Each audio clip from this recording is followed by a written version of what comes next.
Что касается питания в Боржоме, везде очень вкусно. В отеле, где мы живем, примерно в 2 раза дороже.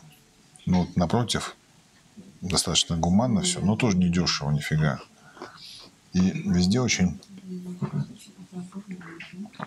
просто безумно вкусно. Да. И вот это мчади, это кукурузная лепешка.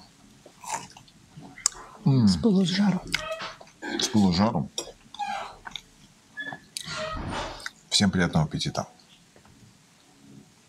Почему в ресторанах так мало свинины? Вот я то, что заметил вчера в ресторане, блюда практически все говяжьи или бараньи. Свинина есть, то есть ее можно купить на базаре, но надо отметить, что 25% населения региона все еще мусульмане. Вот, поэтому не везде выращивают свиней. Видимо, поэтому, просто ее мало.